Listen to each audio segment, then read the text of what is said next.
नमस्कार दोस्तों, किताब घर के अगले एपिसोड में आपका स्वागत है। दोस्तों, आज हम एक कहानी पढ़ने जा रहे हैं।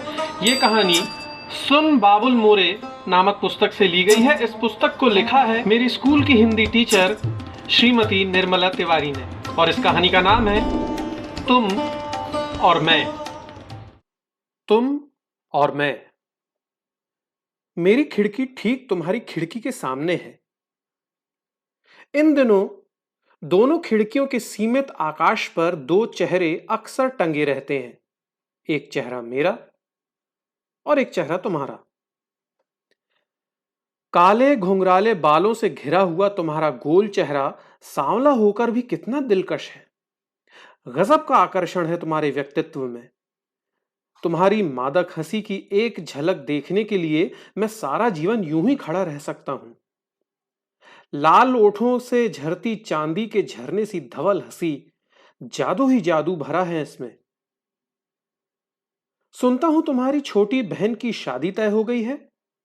यदि मैं गलती पर नहीं हूं तो ये वही गोरा लड़का है जो अक्सर तुम्हारी बहन के साथ घूमता फिरता देखा जाता है।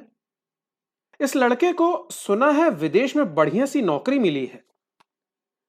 तुम अभी शादी नहीं कर रही हो, लेकिन क्यों? तुम में कोई कमी तो नहीं? आखिर किस बात का इंतजार है तुम्हें? शाम होते ही एक डर मेरे अंदर आर पार कुंडली खोलने लगता है। तब खिड़की पर मैं नहीं रहता, एक मोटा सा पर्दा टंग जाता है। पापा कुर्सी पर आ बैठते हैं। पर्दा गाढ़े रंग में प्रिंटेड कपड़े का है, पर मुझे लगता है शाम होने पर यह पर्दा बर्फ हो जाएगा और धीरे धीरे पिघलता रहेगा। डरता रहता हूं कि कहीं ऐसा ना हो कि तुम इसके पूरे पिघल जाने पर मेरे इस घर में जो कुछ हो रहा है उसके नंगेपन को देख लो। तुम कहीं देख न लो कि मम्मी हड़बड़ाई सी सहमी सहमी छोटे टेबल पर ग्लास, सोडा, नमकीन रख रही हैं, भाग भाग कर बर्फ ला रही हैं। सोच सोचकर घबराता हूं कि कहीं तुम्हारी खिड़की न खुल जाए और तुम देख न लो कि पापा ने सभ्याचार का लिबास नोच फेंका है और उनकी आंखों के डोरे रंगीन हो रहे हैं, चेहरा लाल भमू का। कितना अजीब लगेगा तुम्हें अगर कहीं तुम सुन लो कि यह फूहड़ संबोधन मम्मी के लिए है। मम्मी जो गोल्ड मेडलिस्ट एमए है, दांत पर दांत जमाए निर्विकार मुद्रा में रसोई में जाएंगी और गरम गरम पुलाव, मटन करी लाकर पापा को परोस देंगी। तूने मेरी जिंदगी बर्बाद कर दी, तू किसी काम की नहीं है, तू तो एकदम नाकारा फूहड़ औरत। मम्मी की खूबसूरत पेंटिंग्स, कसीदा किए हुए कुशन, कोने कोने में महकी हुई सुघड़ता अर्थहीन हो उठेगी और मेरी बेचैनी बेकाबू होने लगेगी। अभी पापा की आंखों की लाली और बढ़ेगी, ऊंचे होते हुए स्वर और शब्दों की धार और पैनी होगी। कहीं तुम्हारी खिड़की। वैसे सुना है इस वक्त तुम खूब व्यस्त रहती हो, अपनी ट्यूटर से रशियन सीखती हो इस समय, लेकिन मेरा डर तो कम नहीं हो पाता ना। आजकल ऑफिस जाने में अक्सर देर हो जाती है। ठीक 9:30 बजे घर से निकलूं तभी समय से ऑफिस पहुंच सकता हूं, लेकिन तुम जो पौने 10 बजे निकलती हो कॉलेज के लिए, तुम्हें एक बार देखे बिना तो जैसे मेरा दिन ही नहीं कटता। रोज सोचता हूं आज भला क्या पहना होगा तुमने। मैं सचमुच ही तय नहीं कर पाता कि किस ड्रेस में तुम ज्यादा अच्छी लगती हो। साड़ी, जीन्स, सलवार कुर्ती, जो कुछ भी तुम पहन लेती हो लगता है यही तुम्हारे लिए उपयुक्त है। बस इसी ड्रेस में तुम सबसे ज्यादा सुंदर लगती हो। कुछ दूर तक तो हमारा साथ रहता ही है, फिर तुम अपने कॉलेज वाली बस में बैठ जाती हो और मैं तुम्हारी सुंदर आकृति आंखों में बसाए 12 नंबर की बस का इंतजार करता हूं। उस दिन पहली बार तुम सहमी हुई मेरी दहलीज पर अल्पना सी सजी थी। कैसी कुघड़ी थी उस दिन। चीखों और चीत्कारों से मेरा घर थरथरा रहा था। मैं स्तब्ध था और पापा की निष्प्राण देह से लिपटी मम्मी को देख रहा था, जो एकदम ही घटित हो गया था। उसकी आशंका डॉक्टरों को पहले से ही थी। ब्लड प्रेशर खूब बढ़ गया था, डायबिटीज थी ही। डॉक्टरों की हिदायतों को दरकिनार कर पापा ना वजन पर रोक लगा पा रहे थे और ना खाने और पीने पर। भीड़ को चीरती हुई तुम धीरे धीरे मेरी ओर सधी बढ़ी थीं और तुम्हारी कोमल उंगलियों की पंखुड़ियों ने पहली बार हल्के से मेरी बाह का स्पर्श किया था। मोती की लड़ियों के बीच से तुम्हारे रक्तिम ओठों ने पहली बार मेरा नाम लिया था। हरीन, मम्मी को संभालो हरीन। इस वक्त तुम ही होश खो दोगे तो क्या होगा, सोचो तो जरा। सोच के स्तर पर जब मैं लौटा तो मेरे आंसू तुम्हारे रुमाल में जज्ब हो रहे थे। बड़ी अपनी सी लगी थी उन दुखद घड़ियों में तुम। मम्मी को भी समेटा संभाला था तुमने। मम्मी के एकाकीपन को अपनी मधुर बातों से दूर करने तुम मेरे घर अक्सर आने लगी थी। तुम्हारे साथ बहुधा प्रतुला भी होती, जिसकी मछली से फिसलती नजरें एक जगह टिकती नहीं थी। उसकी तुलना में तुम कितनी शांत लगती थी। दोनों बहनों में बहुत अंतर था।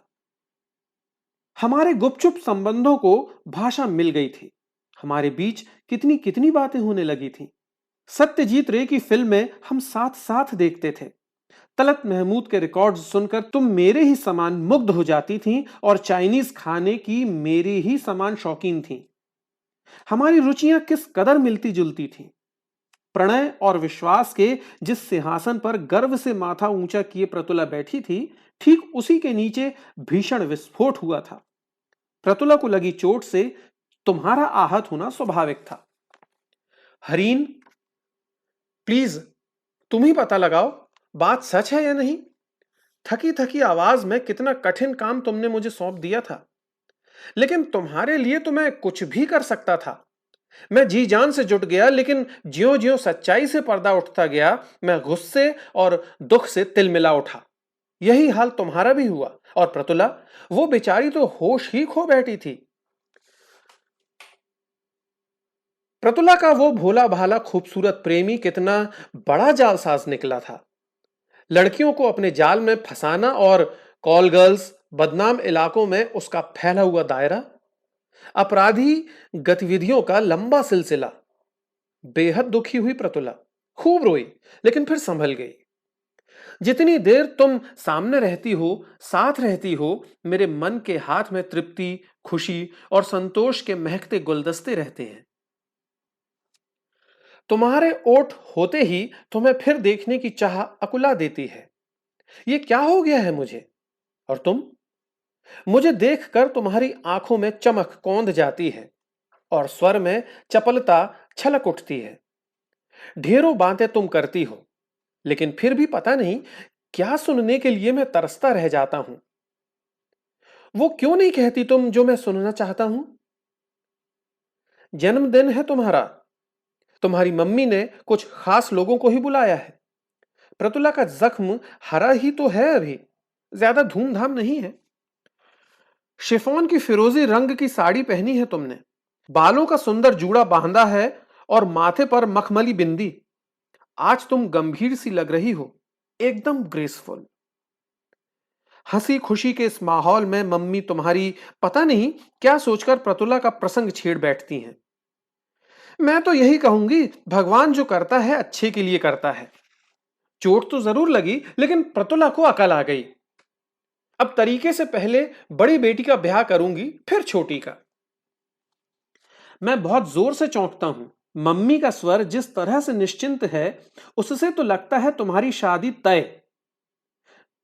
मन बड़ी तेजी से खाई में लुढ़कने लगता है। घबराकर तुम्हारी ओर देखता हूं। तुम्हारी नजरें झुकी हुई हैं और तुम्हारे गाल दहकते से लगते हैं। तुम्हारी मम्मी कहती जा रही हैं, कोई जल्दी तो नहीं, कोई खूब देखा भाला लड़का मिलेगा तभी प्रतुला की शादी करूंगी। इस बार तो भगवान ने लड़की की रक्षा कर दी। और मृदुला की शादी? शायद तुम्हारी मौसी है ये। मेरी निराशा, भय, घबराहट मेरे चेहरे पर जर्दी बनकर फैल रही है। तुम उठकर प्लेटें सजाने लगी हो। मैं तुम्हारे चेहरे के भाव नहीं पढ़ पाता। मृदुला की फिक्र नहीं है मुझे। क्यों? शादी नहीं करोगी इसकी? मौसी चकित है। उसकी शादी लगभग तय है, केवल रस्म करनी है। लड़का मृदुला को पसंद कर चुका है, बस थोड़ी बातचीत के बाद तारीख निकलवाकर शादी कर देंगे। मम्मी की बात सुनकर मैं अपने आप को लपटों से घिरा पाता हूं। तुम्हारे ऊपर इतना गुस्सा आ रहा है कि इतना छल कभी चर्चा तक नहीं की मुझसे। उफ! लड़कियां ऐसी स्वार्थी, ऐसी धोखेबाज होती हैं। धूल धुआं हुआ जा रहा हूं मैं। क्या करूं? उठकर चल दूं इसी वक्त? बधाई हो दीदी, तुमने कोई अच्छा ही लड़का ढूंढा होगा। लेकिन कौन है, कहां का है, हमें भी तो बताओ कुछ। मौसी पूछ रही हैं। मेरा कलेजा कानों में धड़क रहा है। चेहरा शायद पसीने से भीग गया है। ये तो बैठे हैं हमारे होने वाले जीजा जी। काम धाम ये कुछ नहीं करते, बस हमारी जीजी से प्यार करते हैं। प्रतुला के पीले चेहरे की हंसी की कौंध झिलमिला उठती है। अरे, उसकी उंगली के इशारे की परिधि में तो मैं हूं। हां, मैं। मन में बड़ी मीठी शहनाइयों की गूंज कहां से उठाई। कैसा सुहाना लग रहा है सब कुछ। अरे, तुम तो उठकर अंदर जा रही हो। तुम्हारी आंखों में उगते सूरज की लाली छिटक रही है और तुम्हारा चेहरा सिंदूरी हो उठा है। मैं बौरा रहा हूं। समझ नहीं आता कि यह खुशखबरी पहले मम्मी को दूं या भागकर दोस्तों को सुनाऊं। ए मृदु, मुझे बताओ ना, मैं क्या करूं।